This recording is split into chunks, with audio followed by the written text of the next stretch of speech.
An environmental town hall in St. Augustine tonight explores how our everyday choices impact the environment around us, from local water quality to sea level rise. One of the featured speakers is here to give us a preview. Katie Bauman is the Florida Policy Manager for Surfrider Foundation. Katie, thanks for being here. Thanks so much for having me. So these are big issues to tackle. How do you create a forum for a useful and practical discussion? How do you kind of narrow the focus in a way that helps people approach this topic and also feel like there's something that they can do about it? Absolutely, that is the starting question, and it is one that we talk about a lot in this work and in nonprofit work and environmental. And so the core goal, the start of that is we're going to talk about how we talk about these things, how you engage with others, your friends, your family, your coworkers. That is the start of this town hall. And then we're going to dive in more specifically to these issues that we're facing in Northeast Florida, but really across the state. And so that's then when we're going to dive into top button concerns: land management and sea level rise, water quality, and coastal resilience. And throughout all of that discussion, you're going to see the intertwining of these issues, with the focus being, what can we do? How do we take what we learn about it, and how do we put that into action in our everyday lives and in what we're looking to do through work, through interactions and other things like that? And so we mentioned you were with Surfrider Foundation, and we'll talk a little bit more about what that is. But in terms of the other participants, tell us who they represent or who they are and kind of what angle they're going to approach this town hall from. Absolutely. So it is an incredible lineup of local experts and leaders in their field. Tim Deegan, longtime First Coast News chief meteorologist, will be there, and he will really be setting up this conversation. Someone with such experience talking with so many people. And how do we talk about this? What do we look to bring into that conversation, and what we're doing with that and setting it up for us?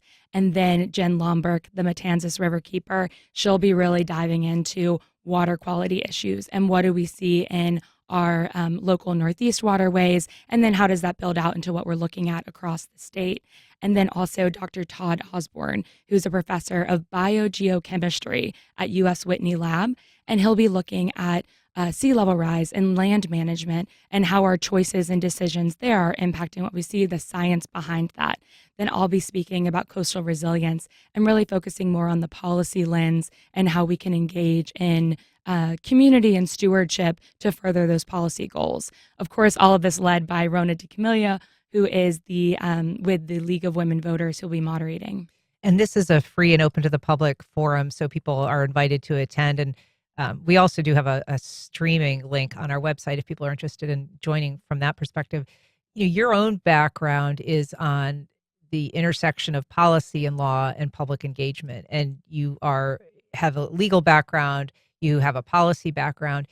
How much of the issue that is facing us as Floridians or globally is happening on the policy level or in the courts, as opposed to on the ground among just ordinary people doing their daily thing? Right, a lot of it. And the goal behind it is that we have to have it happening in all these different arenas.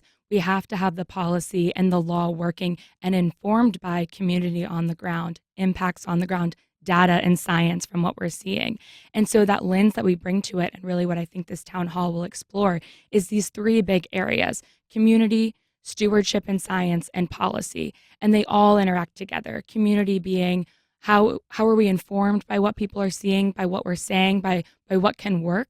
And then to stewardship and science, what is the data telling us? How are we investing in these places and having those personal experiences that then inform what we can do in policy, seeking that change on the local level, state level, national level, international, and then through the courts, where we need to be enforcing things or upholding what the law is. And so you're having these conversations at the same time. There's been some really seismic changes in terms of either the state or the federal level commitment to environmental change. And just recently, we're seeing this administration has pulled out of 66 international organizations and treaties, including the UN Framework Convention on Climate Change, the Paris Climate Agreement, and the Intergovernmental Panel on Climate Change. So these are groups that are focusing big picture on trying to stop the warming of the planet and the destructive things that will yield. How, as somebody who's trying to affect policy or just inform the public about what to be doing, how do you speak about the challenges that are happening as we see just pulling back from momentum on helping the planet, survive, or at least the humans on this planet survive Right. the planet. To keep enjoying and thriving in these places that we have been. And so one of the approaches is you focus on the local. You focus on where you see the impact and where you can connect with people and continue to build that support. Of course, this is happening with a difficult backdrop, but building that support on the local and then to the state, you focus your strategies where you can. And so that we continue to move forward and serve our communities here, serve our coast here. And that relationship development and protection does contribute to that larger, those big picture goals that we have when you can build that out in community, when you can help people to understand why these choices right now relate to those larger international treaties and goals that can seem distant or not related, but are very much part of our everyday lives, especially as we see changes to our coast here in Northeast Florida and really across the state.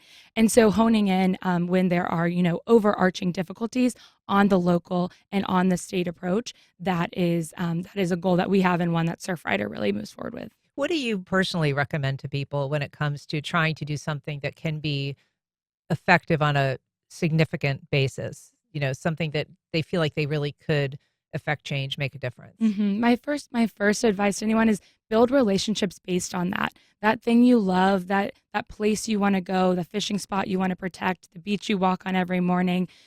That is your connection to other people, to your local decision makers. And so use that to find the next step. And that might be engaging in a cleanup, going to a town hall meeting, going to an advocacy opportunity and speaking at a council meeting or something along those lines.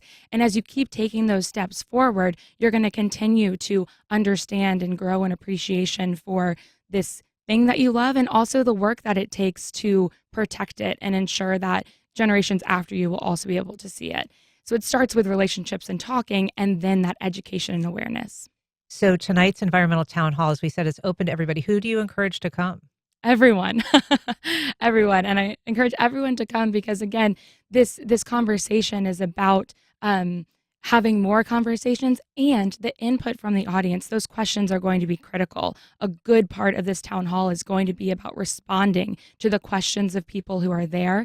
And if you cannot come, find us on the live stream. Watch that live stream. Reach out to these different speakers later, these different groups. There are so many incredible groups doing this work here in Northeast Florida and across the state that can really give you that entry point and that next step that you're looking for. Does the live stream offer an opportunity to submit questions, or do you have to be there in person? The live stream does not. You need to be there in person to submit questions, but information will be available about every speaker, our related organizations, and there are more opportunities. Surfrider has a First Coast chapter, which is volunteer-led, and that stretches from Fernandina down to St. Augustine with meetings every month.